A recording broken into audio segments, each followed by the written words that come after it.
کہ بسا اوقات اللہ تبارک و تعالیٰ بندے کو کوئی اعلیٰ مقام دینا چاہتا ہے، لیکن اس کے نامہ اعمال میں کوئی ایسا عمل نہیں ہوتا جس کی وجہ سے وہ اعلیٰ مقام اس کو حاصل ہو سکے، تو اللہ تبارک و تعالیٰ اس کے جسم میں یا اس کے مال میں یا اس کی اولاد میں کوئی آفت، کوئی بیماری ڈال دیتا ہے، جس کی وجہ سے وہ اس اعلیٰ مقام و منصب پر پہنچ جاتا ہے۔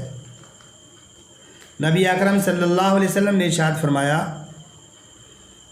کہ اگر بندہ بیماری کی وجہ سے یا سفر میں چلے جانے کی وجہ سے بعد وہ اعمال جو وہ صحت کی حالت میں اور اقامت کی حالت میں کرتا تھا، لیکن بیماری کی وجہ سے یا سفر میں جانے کی وجہ سے نہیں کر پا رہا ہے، تو نہ کرنے کے باوجود ان اعمال کا ثواب اس کے نامہ اعمال میں لکھا جاتا ہے۔ حدیث پاک کے اندر ارشاد فرمایا گیا کہ جب بندہ بیمار ہوتا ہے تو اللہ تبارک و تعالیٰ 2 فرشتے اس کے پاس بھیجتا ہے، اور اللہ تبارک و تعالیٰ فرماتا ہے کہ جا کر کے دیکھو میرا بندہ کیا کہہ رہا ہے۔ اگر وہ بندہ اللہ کی حمد و ثنا کرتا ہے، اللہ کی تعریف کرتا ہے، تو فرشتے اللہ کے سامنے جا کر عرض کر دیتے ہیں کہ اللہ وہ تو تیری حمد و ثنا کر رہا ہے، تو اللہ تبارک و تعالیٰ کہتا ہے اس بندے کا میرے اوپر حق ہے، میں اس کو جنت کے اندر داخل کروں، اور اگر میں اس کو شفا دوں تو پہلے گوشت سے بہتر اس کو گوشت دوں۔ اس لیے بزرگان محترم، اگر بیماری لاحق ہو جائے تو مسلمان کو صبر کرنا چاہیے، اس لیے کہ شکر بھی اور صبر بھی مومن کا اور مسلمان کا ہتھیار ہے۔ نعمتوں کے ملنے پر شکریہ ادا کرتا ہے تو اللہ تعالیٰ مزید نعمتوں سے نوازتا ہے، اور آفت، بلائے اور بیماری کے آنے پر اگر صبر کرتا ہے تو اللہ تبارک و تعالیٰ اس کو گناہوں سے پاک اور صاف کر دیتا ہے۔ بزرگان محترم، اگر کوئی آدمی کسی بیمار کی تیمارداری کرتا ہے، عادت کرتا ہے، تو احادیث مبارکہ میں بہت زیادہ فضیلت بیان فرمائی گئی۔ نبی اکرم صلی اللہ علیہ وسلم نے ارشاد فرمایا کہ اگر کوئی آدمی کسی مسلمان کے غم کو ہلکا کرے تو اللہ تبارک و تعالیٰ اس کے غم کو ہلکا کرتا ہے، اور اگر کوئی کسی بیمار کی تیمارداری شام کے وقت کرے اور یا صبح کے وقت کرے، اگر شام کے وقت کرتا ہے تو صبح تک، اور اگر صبح کے وقت کرتا ہے شام تک، 70,000 فرشتے اس کے لیے دعائے مغفرت کرتے رہتے ہیں۔ ایک حدیث پاک کے اندر بیان کیا گیا کہ اگر کوئی آدمی کسی بیمار کی تیمارداری کرتا ہے، عیادت کرتا ہے، تو عیادت کرنے والا اور جہنم کے درمیان 70 سال کی مسافت اور دوری کر دی جاتی ہے۔ حضرت ابو ہریرہ رضی اللہ تعالیٰ عنہ فرماتے ہیں کہ قیامت کا دن ہوگا، اللہ تبارک و تعالیٰ فرمائے گا کہ بندے تو نے میری عیادت نہیں کی۔ بندہ کہے گا کہ اللہ تو رب العالمین ہے، تجھے تو عیادت کی کوئی ضرورت نہیں۔ اللہ تبارک و تعالیٰ فرمائے گا میرا فلاں بندہ بیمار تھا، اگر تو نے اس کی عیادت کی ہوتی تو مجھے اس کے پاس پایا ہوتا۔ بزرگان محترم، نبی اکرم صلی اللہ علیہ وسلم حضرات صحابہ اکرام کا معمول بیماروں کی تیمارداری کا تھا، عیادت کا تھا، غمخواری کا تھا، خدمت کا تھا۔ آپ مریضوں کو جا کر تسلی دیتے تھے، صبر کی تلقین کرتے تھے، اور حضور اکرم صلی اللہ علیہ وسلم کے یہاں مسلم غیر مسلم، دوست و دشمن، موافق اور مخالف، اس کی کوئی تفریق نہیں تھی۔ آپ جیسے مسلمانوں کی عیادت کرتے تھے، ویسے ہی آپ اپنے دشمنوں کی، منافقوں کی بھی عیادت کرتے تھے۔ ابی بن کعب جو منافقوں کا سردار تھا اور اسلام کا سب سے بڑا دشمن تھا، جب وہ بیمار ہوا تو رسول اکرم صلی اللہ علیہ وسلم نے اس کی عیادت فرمائی۔ ایک یہودی لڑکا جب بیمار ہوا تو رسول اکرم صلی اللہ علیہ وسلم عیادت کے لیے تشریف لے گئے، حتیٰ کہ وہ بڑھیا جو رسول اکرم صلی اللہ علیہ وسلم پر کوڑا کرکٹ ڈالا کرتی تھی، جب آپ کو پتہ چلا کہ وہ بیمار ہے تو رسول اکرم صلی اللہ علیہ وسلم اس کی عیادت کے لیے تشریف لے گئے۔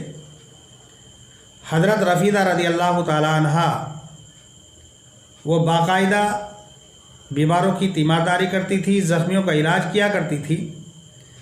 جب حضرت سعد ابن معاذ حضرت معاذ ابن جبل رضی اللہ تعالیٰ عنہ بیمار ہوئے، زخمی ہوئے، تو رسول اکرم صلی اللہ علیہ وسلم نے ان کا خیمہ مسجد نبوی کے اندر لگوایا تاکہ ان کی تیمارداری کی جا سکے، ان کی عیادت کی جا سکے۔ اسلام کے اندر بہت ساری خواتین وہ تھی جو غزوے کے اندر مجاہدین کے ساتھ اس لیے جایا کرتی تھی کہ غزوے کے اندر، جہاد کے اندر جو حضرات زخمی ہو جایا کرتے تھے، وہ عورتیں ان کی تیمارداری کرتی تھی، ان کی مرہم پٹی کیا کرتی تھی۔ بزرگان محترم، یہ تیمارداری کرنا، عیادت کرنا باعث سعادت ہے۔ جب آدمی اپنے گھر سے عیادت کے لیے نکلتا ہے تو ایک فرشتہ آواز دیتا ہے کہ تمہارا آنا مبارک، تمہارا چلنا مبارک، اور تم نے جنت میں اترنے کی اپنی جگہ بنا لی۔ بزرگان محترم، اس لیے ہم لوگوں کے لیے لازم اور ضروری ہے کہ ہم بیمار لوگوں کی تیمارداری کریں، عیادت کریں۔ رسول اکرم صلی اللہ علیہ وسلم نے ارشاد فرمایا، مسلمان کے مسلمان پر 5 حقوق ہیں: سلام کا جواب دینا، بیمار ہو جائے عیادت کرنا، انتقال ہو جانے پر جنازے کے اندر شرکت کرنا، جب دعوت کی جائے دعوت قبول کرنا، اور چھینکنے والے کا جواب دینا۔ ایک روایت کے اندر آتا ہے کہ رسول اکرم صلی اللہ علیہ وسلم نے فرمایا، حضرات صحابہ کرام نے فرمایا کہ اللہ کے رسول نے 7 چیزوں کا حکم دیا، ان میں سے ایک بیمار کی عیادت بھی ہے۔ لیکن بزرگان محترم، عیادت کے سلسلے میں کچھ آداب ہیں، ان آداب کو ملحوظ خاطر رکھنا چاہیے۔ مثال کے طور پر، ہم مریض کے پاس ایسے وقت نہ جائے جو مریض کے اور مریض کے لواحقین کا آرام کا وقت ہو، اس لیے کہ اگر ایسے وقت میں ہم عیادت کے لیے جائیں گے تو ظاہر سی بات ہے ہم کو دقت اور زحمت ہوگی، تکلیف ہوگی۔ اور اگر مریض ہسپتال کے اندر ہے تو ہماری ذمہ داری یہ ہے کہ ہسپتال والوں نے ملاقات کا جو وقت طے کیا ہے اسی وقت عیادت کی جائے، اور اس کے علاوہ دیگر اوقات میں جانے کی کوشش نہ کی جائے۔ تیسرا ادب یہ ہے کہ مریض کے پاس زیادہ دیر تک نہ بیٹھا جائے اور اس کے پاس بیٹھ کر شور نہ مچایا جائے۔ ہاں، یہ کہ مریض ہی یہ چاہتا ہے کہ آپ اس کے پاس دیر تک بیٹھیں اور کوئی مانع شرعی موجود نہ ہو تو بات دیگر ہے۔